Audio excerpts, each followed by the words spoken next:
Eh ben, merci à vous tous et merci Jacques. Alors, pardon parce que je suis grammairienne, ça n'est pas violence faite aux femmes dans l'univers de travail, mais c'est comme le mariage de Figaro, c'est et univers de travail. C'est-à-dire quelles sont les implications, encore une fois, quel que soit le type de relation. Alors, on est très très heureux de vous accueillir ici sur ce sujet essentiel et que on a construit grâce à vous et grâce à nos intervenants et grâce, alors je ne vais pas pouvoir en dire de mal, et grâce à Florence Chaper dont on est très groupie et qu'on essaye d'appuyer sur merci Tamara d'être là. Et donc pareil, si vous pouvez couper votre micro là maintenant pour éviter interférences diverses. Voilà, et donc bienvenue à tous sur ce sujet, encore une fois, et univers de travail, avec que doit faire l'entreprise, et si je peux me permettre, le terme d'entreprise étant tout à fait générique pour toute forme, j'allais dire, de structure professionnelle, encore une fois, qu'elle soit publique, privée, associative ou autre, voire autre. Et alors, vous remarquerez le superbe don de prescience que nous avions avec Stéphane Bimbert, ici présent, avec Florence Vincelot, qui ne devrait pas tarder, quand on a décidé il y a quelques mois de choisir cette date du 21 novembre pour monter cette table ronde. À la fois, bien sûr, c'est la proximité en avant-première par rapport au 25 novembre, qui sera le 25e anniversaire d'ailleurs, non pas des Catherinettes, comme on disait dans le temps, mais de la journée internationale de lutte contre les violences faites aux femmes, donc déjà, globalement déjà 25 ans.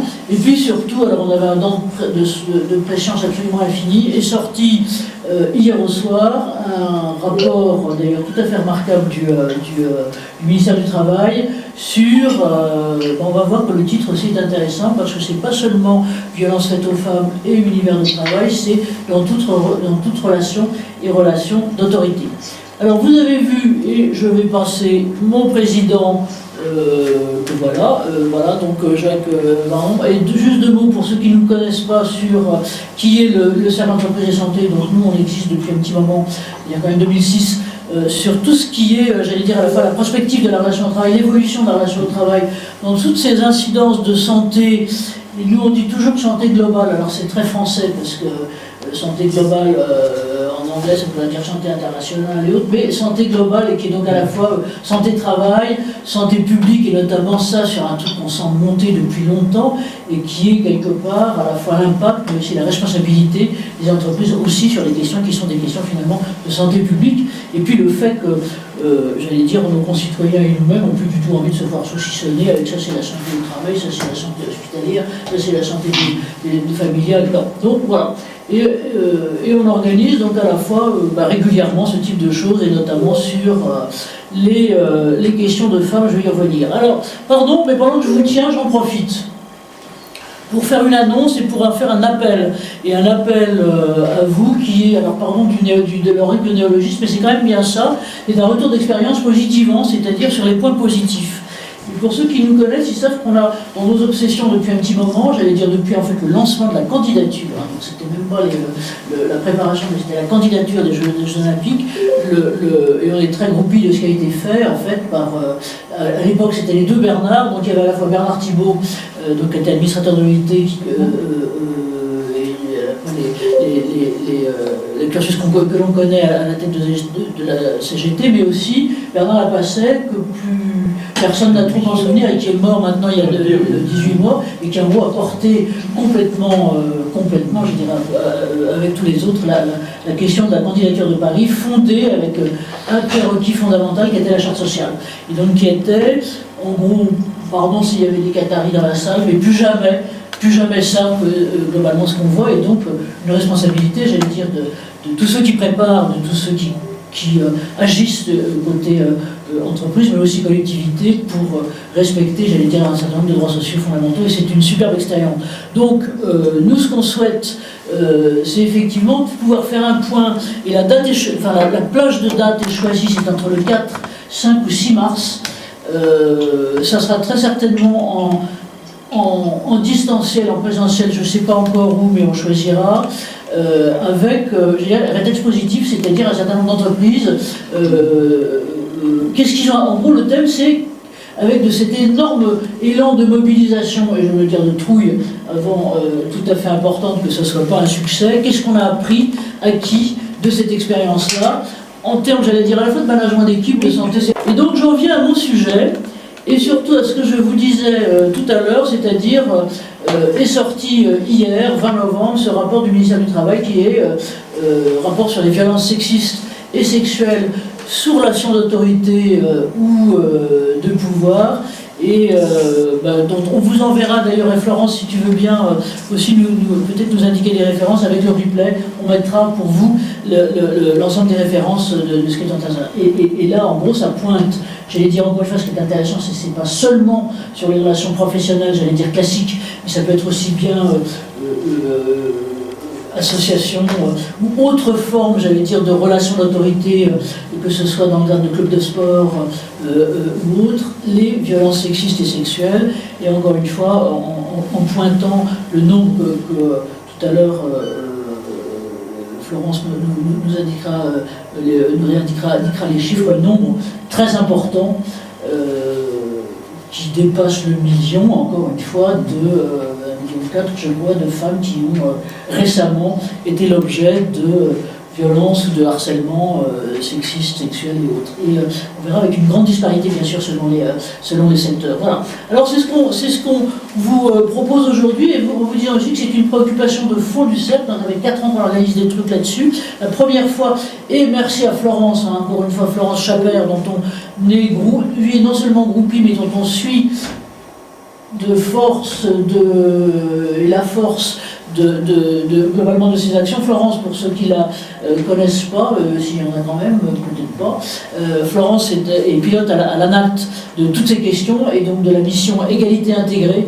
à l'ANACT, et notamment elle se bat, et on se bat avec elle pour avoir, notamment en santé-travail, des datas et des vraies données genrées, pas seulement des sondages, mais des vraies données genrées, et on verra qu'il y a fort à faire.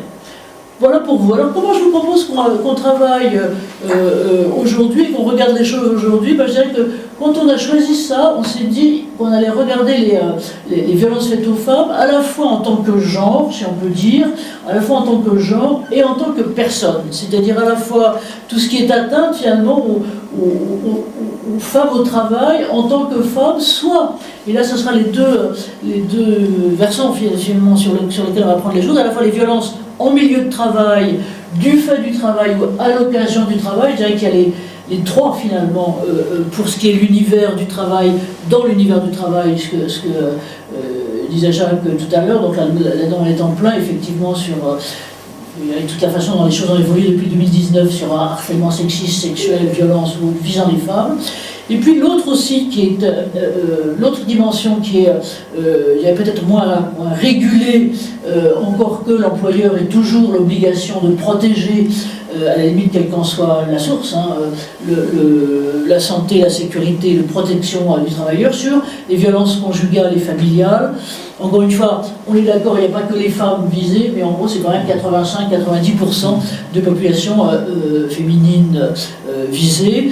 Et c'est à la fois un enjeu non seulement humaniste, mais c'est aussi un impact sur le milieu de travail et sur les conditions de travail, et qu'est-ce que peut faire l'entreprise.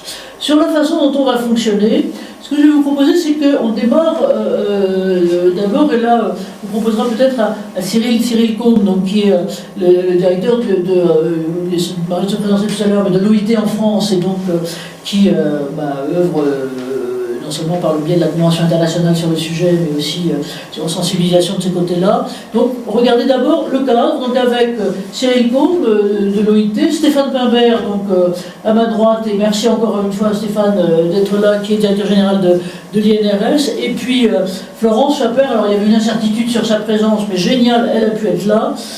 Voilà. Et puis ensuite, je vous montre juste comment on procédera, et on va revenir, on va couper après les choses. On regardera plutôt ce qui a trait à l'interne, c'est-à-dire les violences en milieu de travail, du fait du travail, avec toutes les questions de harcèlement sexiste, sexuel, en témoignage, j'allais dire, puis tous aussi, issus de l'entreprise. Donc Tamara Boge, on dit Boge ou Boger, Tamara? C'est Boge, je crois. Ouais. qui est psychologue du travail au sein de la direction santé-sécurité de RTE, donc le réseau de transport d'électricité célèbre.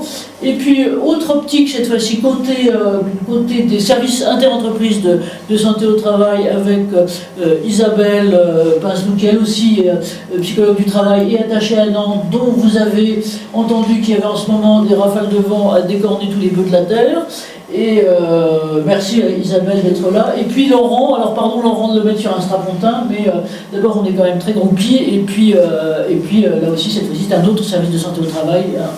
Et l'autre, la troisième partie, j'allais dire, de la deuxième partie de nos témoignages, ça sera plutôt donc ce qui a trait à la prise en compte, j'allais dire, de ce qui est pas forcément dans le cadre du travail, et qui sont les violences conjugales, familiales et leur impact, ressources, responsabilité en milieu de travail que peut faire l'entreprise avec Florence Vincelot. Voilà, donc on va revenir, si je peux me permettre, au premier.